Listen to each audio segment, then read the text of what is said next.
अस्सलाम वालेकुम। जी टीवी के साथ मैं हूं महानूर अली अपने प्रोग्राम ये घर आपका हुआ के साथ। नाज़रीन, आपको पता है जिस बात की तवक्को की जा रही थी कि बिजली हो, पेट्रोल हो या फिर रोज़मर्रा की अशिया, इनकी कीमतें जो हैं वो बढ़ेंगी। और इसी के साथ साथ हमने देखा कि ना सिर्फ उनकी कीमतें बढ़ी बल्कि सबसे ज़्यादा जिस पे असर पड़ा वो हाउसिंग सेक्टर है।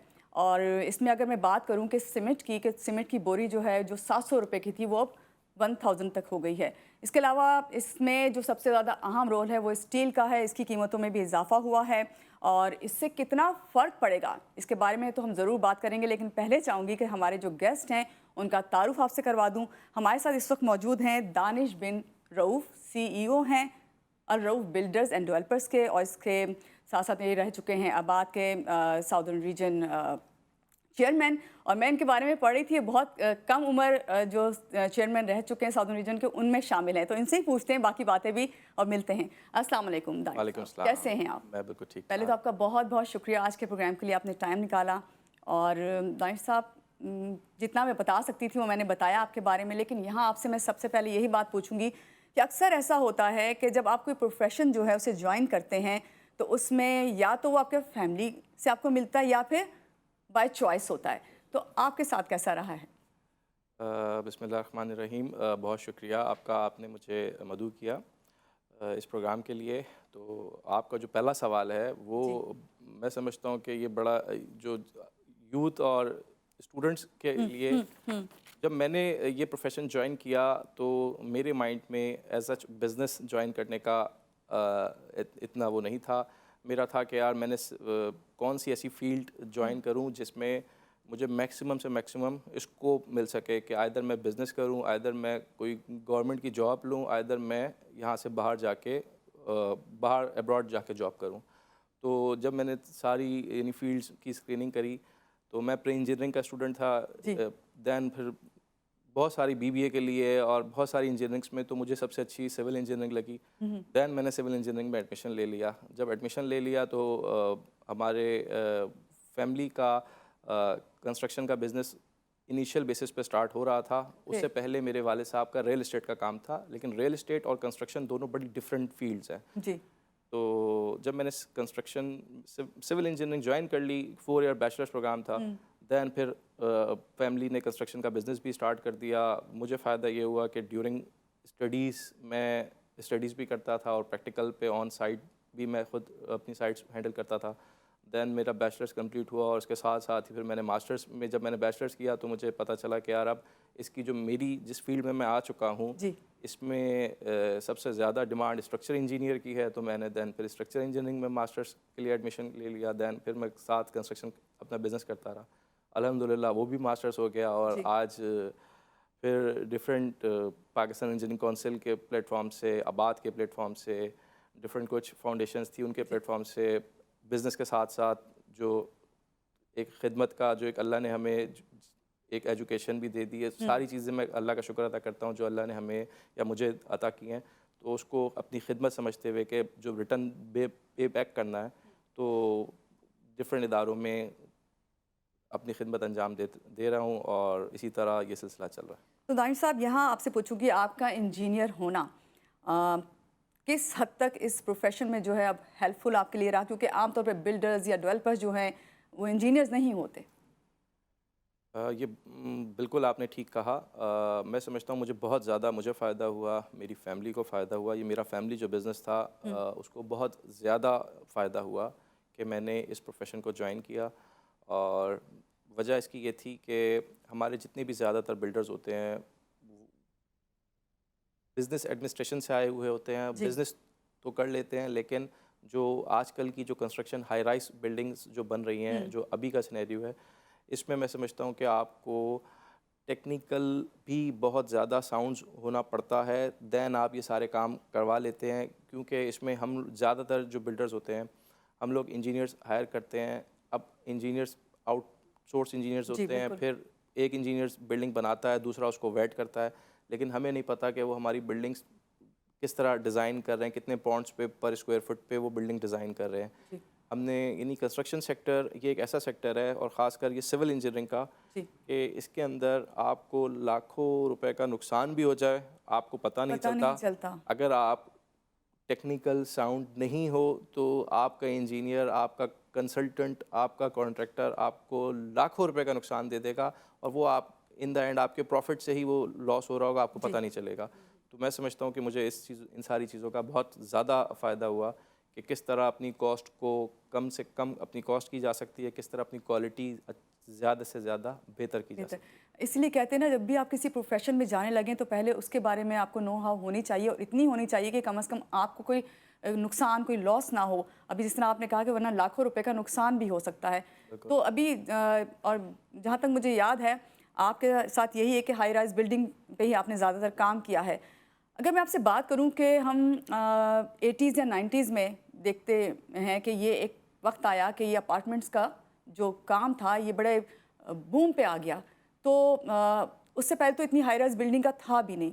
तो क्या कहेंगे आप कि उसके बाद से ये ज़्यादा चल रहा है और अब बल्कि बढ़ता चला जा रहा है? देखिए, मैं आपको बात बताऊं, आपने जो 80s और 90s का जो ये एरा। टेन्योर पैरा है कराची का खास करके, जिसमें हाई राइज 90s के बाद यानी कि 2020 के बाद से ये जी। ज़्यादा हाई राइज आनी शुरू हुई।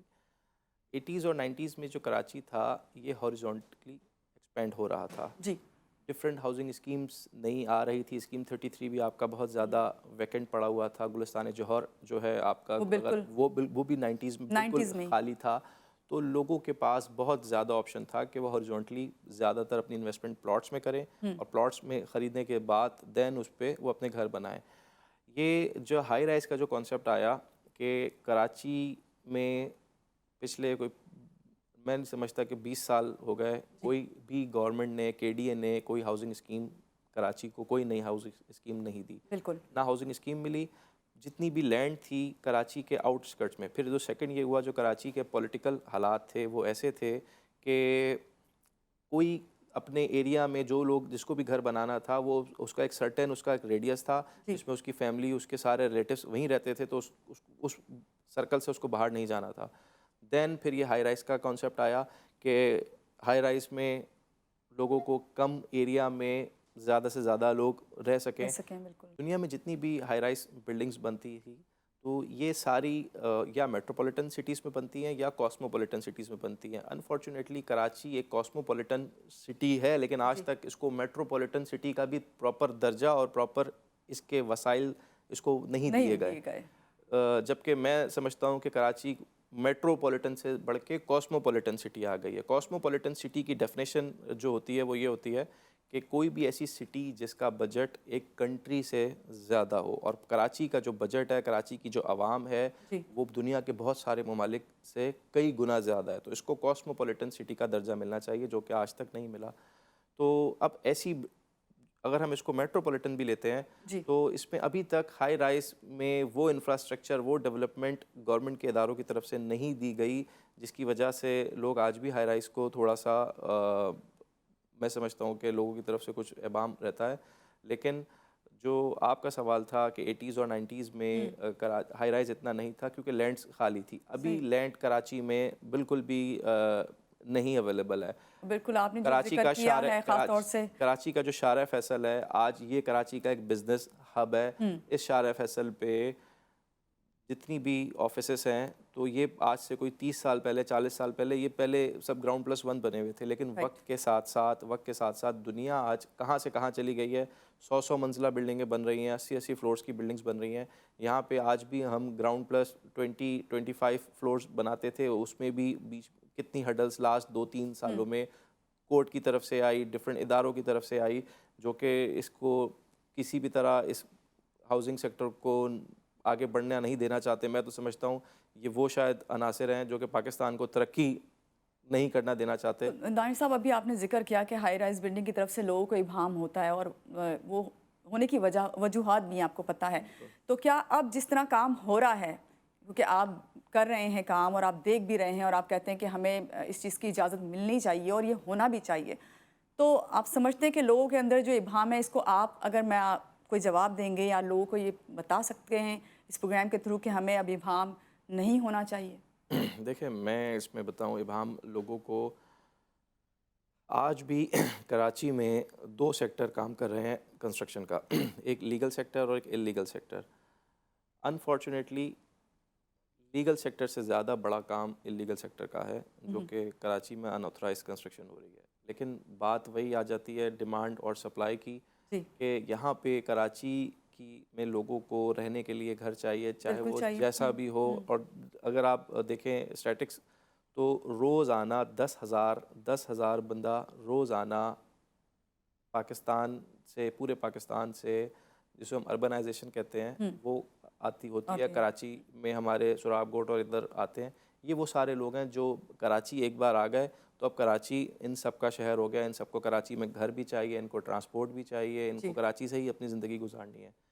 तो जब इतनी तेज़ी से लोग इधर आते रहेंगे, यहाँ पे लैंड नहीं मिलेगी, तो लोगों को हाई राइस में ही जाना है। सही। अच्छा, हाई राइस के साथ साथ जिसको जिस हिसाब से जो उसका बजट होता है, उस हिसाब से वही कहता है कि यार मुझे घर तो मिल रहा है, चाहे वो लीगल है, चाहे वो इलीगल है, चाहे उसके कागज़ क्या व्हाटसोएवर, लेकिन उसको कहता है यार मुझे सर छुपाने के लिए छत मिलती है, जितने भी पैसे हैं तो लोग आके सही। यहाँ पे रहना शुरू। दानिश साहब, इससे और भी बहुत सारे सवाल निकल रहे हैं मेरे पास ना, और मैंने उससे पहले जो सवाल किया था उसके बाद भी मेरे पास एक सवाल था जो मुझे ज़रूर आपसे करना था और करना भी है। क्योंकि जब ये लीगल और इलीगल की बात आ जाती है, रेड फ्लैग की बात आती है, तो लोगों ने अंजाम देख लिया रेड फ्लैग का भी यहाँ पे नस्ला टावर की शक्ल में। इस पर मैं बात नहीं कर रही, लेकिन यहाँ पे एक छोटी सी हम ब्रेक लेते हैं, ब्रेक के बाद फिर वापस आते हैं, तो आपसे मज़ीद बात करनी है और इसको डिस्कस करना चाहती हूँ मैं कि लोग अब ये जानने के बाद क्या इस तरफ करेंगे कि भाई वो लीगल हो या इलीगल हो, जो भी हो, हमें तो रहना है। तो ऐसा मेरे ख्याल से अब मुमकिन नहीं हो पाएगा, और किस हद तक ये दुरुस्त है ये आप बताएंगे, लेकिन ब्रेक के बाद यहाँ लेते हैं एक छोटी सी ब्रेक। ब्रेक के बाद फिर वापस आते हैं, आप हमारे साथ रहिए।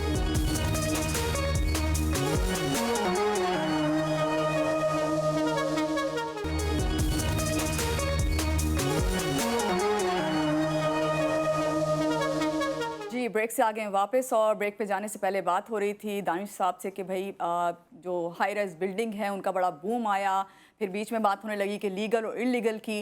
लेकिन उस सवाल से ही रिलेटेड एक सवाल मेरे पास ये है कि भाई हम तो हमेशा से देख रहे हैं कि हमारे जो बड़े हैं वो ये कहते थे कि ज़मीन भी अपनी होनी चाहिए और आसमान भी अपना होना चाहिए। लेकिन शायद उसमें बहुत सी फिर रीज़न्स आगे आ गई, फिर सिक्योरिटी रीज़न सामने आ गई, फिर शायद इतनी लोगों के अंदर वो ताकत नहीं रही कि वो बाइंग पावर नहीं है कि उस तरह से ख़रीद सकें। लेकिन अगर हम अपार्टमेंट्स की तरफ जाते हैं तो ज़रा ये आसान हो जाता है। क्या कहेंगे आप? देखें, बिल्कुल सही कहा आपने।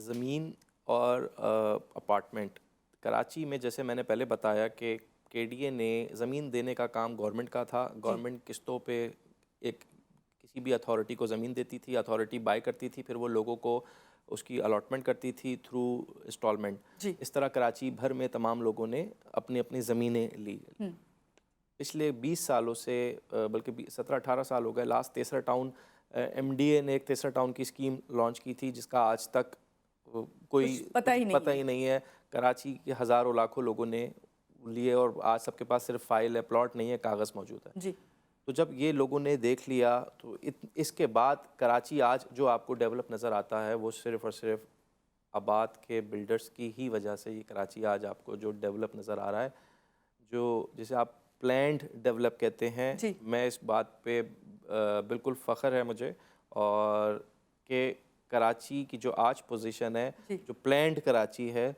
वो सिर्फ़ और सिर्फ आबाद की वजह से ही इतने लोग यहाँ पे प्लैन्ड रह रहे हैं। वरना अनप्लैन्ड हर एक बड़े इलाके के साथ एक अनप्लैन्ड कच्ची आबादी जो बस जाती है, वो डिफरेंट पॉलिटिकल इश्यूज़ की वजह से उनको बिजली, पानी, गैस सारी चीज़ें मिल जाती हैं। एक हम अपनी हाउसिंग स्कीम लेकर आते हैं। आज का थोड़ा सिलसिला शुरू हुआ है कि कराची के आउटस्कर्ट्स में लोगों ने कुछ हाउसिंग स्कीम्स अनाउंस की हैं, और वो अपने ज़्यादातर लैंड पे, नॉर्दर्न बाईपास पे भी हमारे बिल्डर्स हाउसिंग स्कीम्स लेकर आ रहे हैं। जी, वो सिर्फ इस वजह से कि कॉस्ट ऑफ कंस्ट्रक्शन इतनी तेज़ी से बढ़ती जा रही है कि लोगों, अब ना बिल्डर को हाई राइज बिल्डिंग बनाने में कोई प्रॉफिट है, हुँ, ना लोगों को क़ुव्वत ख़रीद है। जी, ज़मीन अब आउटस्कर्ट में शुरू लोग करने जा रहे हैं, वो भी सिर्फ ये जो पॉलिटिकल नहीं, जो सिक्योरिटी लेवल जो थोड़ा हमारे सुपर हाईवे क्रॉस करते हैं हम, इस पे थोड़ा बेहतर हुआ है, जिस पे लोगों का कॉन्फिडेंस बढ़ा है कि यार हम यहाँ पे जा सकते हैं।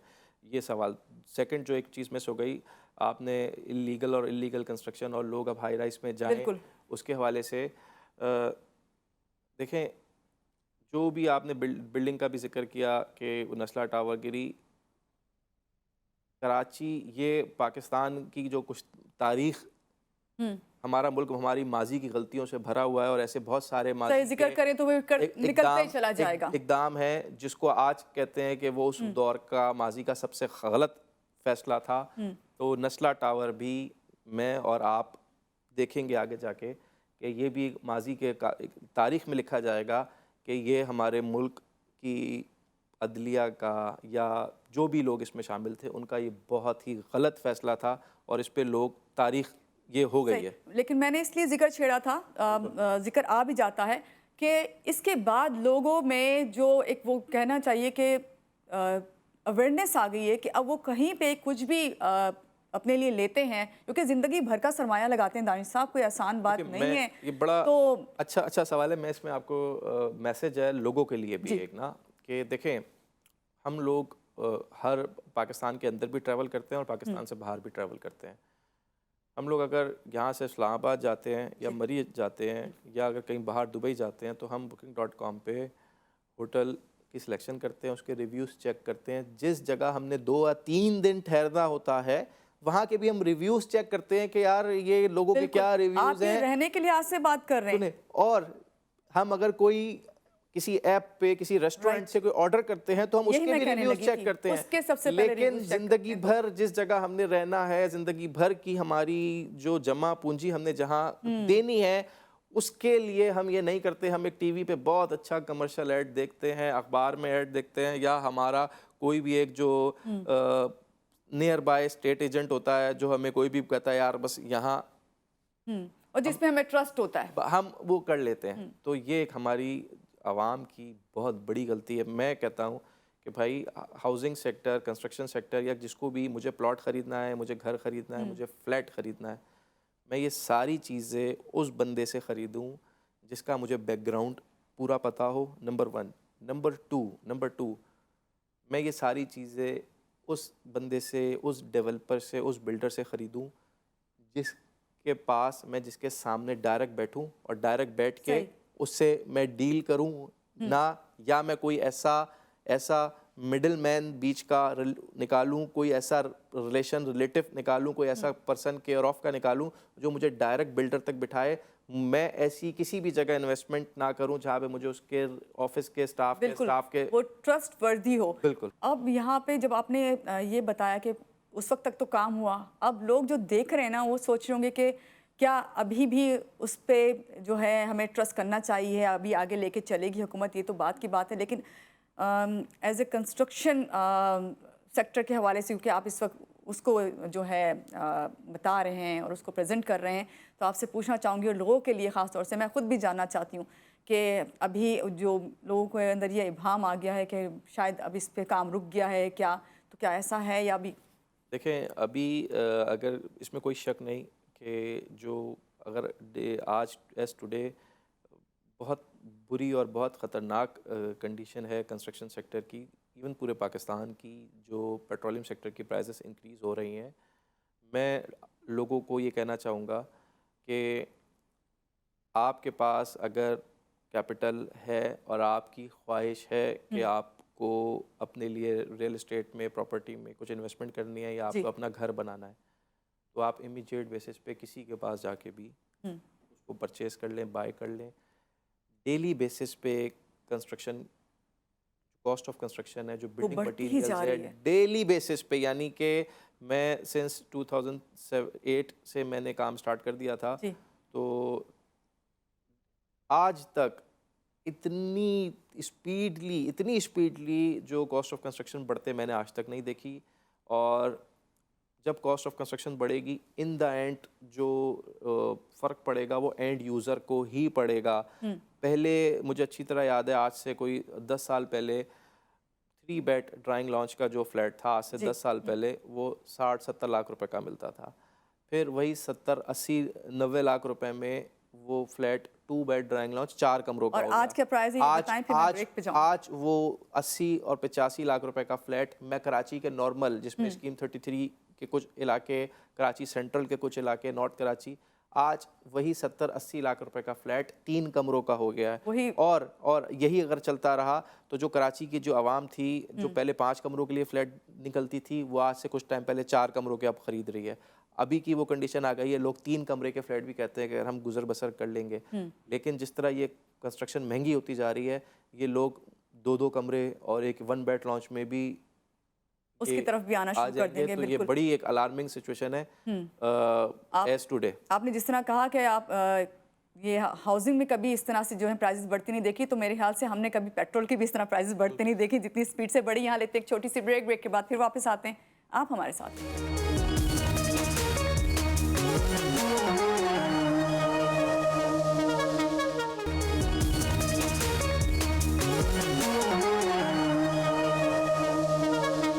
जी, ब्रेक से आ गए हैं वापस। और ब्रेक पे जाने से पहले दानिश साहब से बात हो रही थी कि भाई प्राइसेस जो हैं इतनी जल्दी तेज़ी से बढ़ी। इंट्रो में मैंने दानिश अपने यही कहा था कि भाई जहाँ पेट्रोल बिजली की प्राइस बढ़ी है, हर चीज़ की प्राइस बढ़ी है, तो वहाँ जो कंस्ट्रक्शन में तो इतनी इंडस्ट्रीज़, अभी खुद आपने जिक्र किया, काम करी, तो हर चीज़ पे ये हाल है। लोगों को क्या मशवरा देंगे, क्या करें, फौरी तौर पे किस तरफ जाएं, कि यही हाई राइज बिल्डिंग की तरफ ही जाएं या क्या करें? मजबूरी तो यही मुझे लगता है कि यही है कि इसी तरफ जाना पड़ेगा। देखें, जब तक कराची हॉरिजॉन्टली एक्सपेंड प्रॉपर नहीं होगा, जब तक केडीए की कोई नई स्कीम नहीं आएगी, और जब तक लोगों को कराची में मास ट्रांजिट सिस्टम प्रॉपर नहीं बनेगा। आज कराची के आउटस्कर्ट्स में काफ़ी ज़्यादा हाउसिंग स्कीम्स आ रही हैं और वो बहुत अफोर्डेबल हाउसिंग स्कीम्स हैं। यानी अगर आप कराची के आउटस्कर्ट्स में देखें तो डीएचए सिटी के नियर बाय सराउंड में बहुत सारी हाउसिंग स्कीम्स आ चुकी हैं, और वो आज के दौर में वो बहुत ज़्यादा फिजिबल हाउसिंग स्कीम्स हैं, जिसमें आपको आज भी वहाँ पे 15 लाख 18 लाख रुपए का 120 गज का प्लॉट इंस्टॉलमेंट पे 4 साल की मिल रहा है। लेकिन वो जगहें कराची से 40 और 50 किलोमीटर दूर हैं कराची टूल से। यानी कराची टूल से अगर लगाएं 40 किलोमीटर दूर है, तो वो अगर एक गरीब आदमी के लिए 15 लाख का प्लॉट लेना 120 गज का कोई बड़ा मसला नहीं है, लेकिन 20 लाख का प्लॉट लेना। लेकिन इशू ये आ जाता है कि उसकी नौकरी, उसका रोज़गार, उसके बच्चों की तालीम, सारी चीज़ें इस शहर से यहाँ से मुंसलिक हैं। तो इसमें गवर्नमेंट सिर्फ एक बेहतर और मुनासिब ट्रांसपोर्ट सिस्टम दे दे, जो कि कराची का बहुत बड़ा अलमिया हमेशा से और रहेगा। यानी कराची के बहुत अलमिया तो कराची के लातादाद हैं, उसमें से ये एक बड़ा बहुत बड़ा कि इसके पास मास ट्रांजिट सिस्टम नहीं है। आपका छोटा सा शहर मुल्तान, उसको शहर का स्टेटस दिया हुआ है, हालांकि कुछ टाइम पहले दिया है। वहाँ पे भी इतनी बड़ी रिंग रोड मुल्तान जैसे शहर में, जहाँ पे आबादी ना होने के बराबर है, वहाँ पे बन चुकी है, और आज से 7-8 साल पहले बन चुकी है। और हमारे कराची शहर में ऐसा कुछ भी नहीं है, जिसकी वजह से अगर आज कराची शहर का मास ट्रांजिट सिस्टम बेहतर हो जाए, कराची हॉरिजॉन्टली बहुत तेज़ी से एक्सपेंड हो और दोबारा ग्रो कर सकता है। कराची ये वो शहर है जो पूरे पाकिस्तान को और बहुत जल्दी ट्रांसफॉर्म करके दे सकता है। सिर्फ इसके थोड़ी उसको जो है ख़त्म किया जाए। बस। दानिश साहब, अभी आपने जब जिक्र किया ना कि अभी उस तरफ जाएं तो ज़रा वो दूर है, लोगों को जो मशवरा आप दे रहे हैं, तो मुझे याद पड़ता है 90s में यही स्कीम 33 और गुलिस्तान जौहर के लिए भी यही बात कही जाती थी। लगता है यूं करके वक्त जो है वो गुजर गया। अगर हम इस पर बात करें, लोगों को थोड़ा सा सोच लेना चाहिए कि अच्छा मशवरा दिया अभी जो है ना आपने। मैं आपको बात बताऊं, कराची को अगर आप देखें तो कराची में ज़िले, डिस्ट्रिक्ट जिसे कहते हैं, Karachi central, Karachi east, Karachi south, Karachi west. आज कराची सेंट्रल जो है वो कराची सेंट्रल नहीं रहा। कहने को तो कराची सेंट्रल है, लेकिन आज कराची का जो ईस्ट है जी, क्योंकि स्कीम 33 गुलिस्तान जौहर और स्कीम 33 की जितनी सोसाइटीज़ थी वो इतनी जल्दी ऑक्युपाइड हो गई और पूरी फुल कवर्ड हो गई, जिसकी वजह से आज आपका जो ईस्ट डिस्ट्रिक्ट ईस्ट है वो आज कराची सेंट्रल है। अगर आपको पूरे कराची में कहीं पे भी 20 से 25 मिनट में पहुंचना है तो आप वो ईस्ट से तो पहुंच सकते हो। अगर आप बोलो मैं डिस्ट्रिक्ट सेंट्रल में हूँ, डिस्ट्रिक्ट सेंट्रल का मतलब था कराची का सेंटर। तो इसी तरह जिस तरह कराची आपका आउटस्कर्ट पे एक्सपेंड होता जा रहा है, आज लोगों को जितनी ज़्यादा से ज़्यादा कराची के आउटस्कर्ट्स पे बाइंग कर सकते हैं बड़े मुनासिब पैसों में, बहुत सारी हाउसिंग स्कीम्स हैं, तो वहाँ आप पे करें। अच्छा दानिश साहब, यहाँ पे एक आपसे सवाल पूछना चाहूँगी कि आप सिविल इंजीनियर हैं, इस लिहाज से कि अगर मैं बात करूं कि कराची में जो पहले की कंस्ट्रक्शन आप देखें, उस लिहाज से अगर मैं बात करूं कि तामीराती काम ओल्ड सिटी एरिया की तरफ जाएं, अभी भी ऐसी बिल्डिंग्स बनती थीं और ऐसी घर तामीर होते थे कि जो अभी भी देखने से ताल्लुक़ रखते हैं। तो इस दौर में अगर मैं बात करूं कि इस दौर में जो इमारतें बन रही हैं और वो उस दौर की हम देखें, तो क्या फ़र्क आपको लगता है कि जदीद दौर जो है ज़्यादा बेहतर हो गया है? देखिए, इसमें जदीद दौर बेहतर तो हो गया है, लेकिन इसके साथ साथ अगर माजी में आप देखें, जो पुराने जो कंस्ट्रक्शन थी वो बड़े लिमिटेड से लोग कंस्ट्रक्शन करते थे माजी में। और माजी में कराची में इतनी ज़्यादा अनऑथराइज कंस्ट्रक्शन नहीं थी जितनी अब बढ़ गई है। तो यानी कि कितने ऐसे लोग हैं कि जिसके पास भी ज़रा सा पैसा है, 4 लोग मिलके पूल बनाते हैं और वो कंस्ट्रक्शन शुरू कर देते हैं। उनका किसी किस्म का कंस्ट्रक्शन का बैकग्राउंड नहीं है, जिसकी वजह से जो हमारा फॉर्मल सेक्टर और इनफॉर्मल सेक्टर है, आज भी अगर आपको कराची में जो अच्छी कंस्ट्रक्शन और अच्छी बिल्डिंग्स अगर आपको देखने को मिलती हैं, आपके ऑफिस से ही आप निकलें बाहर, सराउंड करें, बिल्कुल ये सही है, तो जो आपको बड़ी अच्छी हाई राइज बिल्डिंग्स नज़र आती हैं, तो ये फॉर्मल सेक्टर काम कर रहा है। और ये सवाल मैंने आपसे इसलिए किया क्योंकि आप इंजीनियर हैं, उसके लिहाज से आप देखते होंगे कि इनफॉर्मल सेक्टर जो काम कर रहा है, जो आप जितनी चीज़ें कह रही है ना, मैं बिल्कुल इससे एग्री करूंगा। ये ज़्यादातर आपको सारी चीज़ें मिलेंगी वहाँ जहाँ पे जितनी इनफॉर्मल सेक्टर की कंस्ट्रक्शन हो रही है। सेकंड ये कि हमारी जो कंस्ट्रक्शन इंडस्ट्री है सिविल एज अ सिविल में, इसमें देखें, इसमें ह्यूमन एरर, अगर आपने अच्छे से अच्छी लिफ्ट इंपोर्ट करके, लिफ्ट पाकिस्तान में बनती नहीं, इंपोर्ट की जाती है, इंपोर्ट करके लगाई अच्छे से अच्छी होंडाई की, शॉर्ट की, किसी भी कंपनी की, लेकिन अगर उसमें लगाने में ह्यूमन एरर में अगर कुछ इशू आ जाए, तो हमारी इस फील्ड में ह्यूमन एरर का जो 0.5% सेक्टर रहता ही रहता है। इसी तरह जो हमारा प्लम्बिंग का जो सबसे ज़्यादा इशू होता है बिल्डिंग के अंदर, प्लम्बिंग्स का, सीपेजेस का, ये लेकिन इसमें जो बिल्डिंग की टोटल कंस्ट्रक्शन होती है, यानी कि अगर total construction cost of construction है, तो ये जो प्लम्बिंग सेक्टर है ये 3% इसकी प्राइस होती है, कुछ भी प्राइस नहीं है, 3% प्राइस है। लेकिन सिर्फ इसी के अंदर ही इशू आता है, क्योंकि एक ह्यूमन एरर, बहुत बड़ा ह्यूमन एरर होता है प्लम्बर का। और आज भी मैं भी आपके चैनल के तबस्सुर से लोगों को, कि पाकिस्तान में, कराची में आज भी अच्छी स्किल्ड लेबर नहीं है, बहुत स्कोप है। ताहिर साहब, पहले की जब मैंने आपसे बात की कि भाई पहले जो तामीरात होती थी वो इतनी देर पा होती थी, मजबूत होती थी, और उस वक्त तो पढ़े लिखे लोग होते भी नहीं थे, तो अब तो फिर भी पढ़े लिखे लोग आ रहे हैं और वो उसको वो क्या कहना चाहिए कि उसको देख भी रहे हैं। आप जैसे लोग हैं, आपको पता है किस तरह काम होता है, किस तरह करवाना चाहिए, किससे करवाना है। देखिए, मैं आपको थोड़ा सा इसमें करेक्ट करूं कि जो पुराने लोग थे इस सेक्टर के अंदर, कंस्ट्रक्शन सेक्टर के अंदर, वो बहुत ही ज़्यादा एजुकेटेड लोग माजी में कराची में यहाँ पे काम करके गए हैं।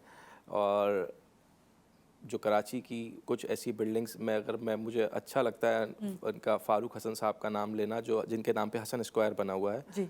तो ये वो उस वक्त के, ये भी इंजीनियर्स थे, सिविल इंजीनियर्स थे, और ये उस वक्त के डेवलपर्स थे जिन्होंने कराची में बहुत अच्छी अच्छी बिल्डिंग्स को, आज अगर आप गुलशन मेमार देखें तो जो इसके ओनर थे वो भी सिविल इंजीनियर ही थे। तो बड़ी अच्छी अच्छी इन्होंने चीज़ें कराची को बिल्डिंग्स दी। लेकिन अभी का जो इशू है, जो आप कहती है नई बिल्डिंग्स में जितना इशू आ रहा है, मैं फिर वही आपको बताऊंगा, ये ज़्यादातर इनफॉर्मल सेक्टर की तरफ से कराची में जितनी कंस्ट्रक्शन हो रही है, जिसमें नॉन टेक्निकल लोग हैं, क्योंकि उनका वॉल्यूम बहुत ज़्यादा है। उस वॉल्यूम की वजह से आपको चीज़ें दिखने में ऐसी बुरी लगती हैं। और अगर आपको कराची में आज भी आप निकलें ये शार फैसल पे, बहुत अच्छी अच्छी खूबसूरत एलिवेशंस के साथ बिल्डिंग्स बनी हुई हैं। तो ये सारा जो जितनी बिल्डिंग्स हैं, ये फॉर्मल सेक्टर की तरफ से ये बिल्डिंग्स बनी हुई हैं। दानिश साहब, मौजूदा दौर की मैं बात करूंगी आपसे कि हर चीज़ हम देख रहे हैं उसकी कीमत बढ़ गई है, आसमान से बातें करिए, बल्कि यहाँ अगर मैं कहूँगी पहुँच चुकी है आसमान पे, तो कोई शक नहीं, गलती नहीं होगी यहाँ पे। तो ये बस लोगों को बताएं जल्दी से लास्ट में कि बजट फ्रेंडली कोई ऐसा सिस्टम है कि जिसके थ्रू जो है हम किसी की मदद के तहत, कोई इदारा या कुछ, कि हम इस तरफ जा सकें और अपने लिए घर ले सकें?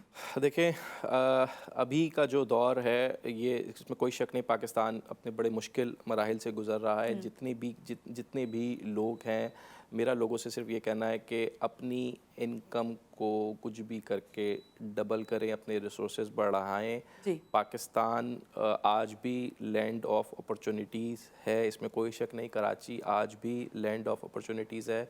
मेहनत करने वाले के लिए कराची में, मैं नहीं समझता कि कराची में मेहनत करने वाले के लिए पैसा नहीं है। बिल्कुल। और जिस ख्वाब उन्हीं के पूरे होते हैं जो ख्वाब देखता है, लेकिन ख्वाब को पूरा करने के लिए मेहनत करनी पड़ती है।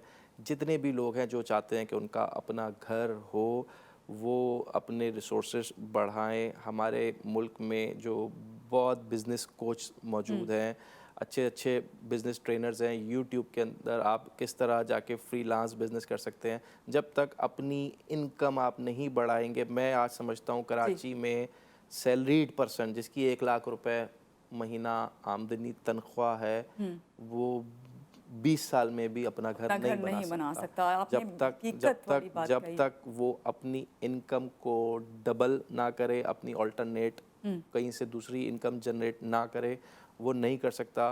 तो कराची वालों के लिए क्या, पूरे पाकिस्तान की आवाम के लिए अपने आप को मेड इन पाकिस्तान आज भी मेरे बड़े अच्छे उस्तादों में से हैं और भाई भी बड़े अच्छे हैं। कासिम अली शाह साहब बड़े मशहूर आदमी हैं, तो उनसे मैंने एक चीज़ सीखी है कि भाई पाकिस्तान, वो हर बात कहते हैं कि पाकिस्तान ज़ेरे तामीर मुल्क है। यहाँ पे सारी चीज़ों की बहुत गुंजाइश है। तो सिर्फ ये चीज़ बोलते रहो और बहुत काम मिल सकते हैं करने को, अगर आप सिर्फ ये सोचते रहो, क्योंकि बहुत सारी चीज़ें दुनिया के दूसरे मुल्कों में जो हो रही हैं यहाँ पे आज भी नहीं है। नाज़रीन, दानिश साहब ने कहा कि इन्होंने कासिम साहब का जिक्र किया जिनसे इन्होंने सीखा। यहाँ इस वक्त दानिश साहब से मैंने ये सीखा, जब इन्होंने प्रोग्राम के शुरू में ये बताया कि जब इस काम में, इस प्रोफेशन में ही आए तो इसको जानते थे। इसको जानते हुए जब ये काम करवाते हैं तो इन्हें पता होता है कि इन्हें किस तरह काम करवाना है। तो मेरा ख्याल है कि आप लोगों के लिए इससे अच्छा मैसेज क्या होगा कि आप लोग भी जब अपने लिए, अपने ख्वाब पूरे करने के लिए घर लेने जाएं या ज़मीन लेने जाएं, तो आप इस चीज़ को जान के जाएं कि जहाँ पे आप जा रहे हैं वो सही है या नहीं। अपने ख्वाब आप जब भी पूरे कर सकते हैं, इसके अलावा मेरे ख्याल से कोई और फिर चांस नहीं है आपके पास। इसी बात के साथ महानूर अली को दीजिए इजाज़त। अल्लाह हाफ़िज़।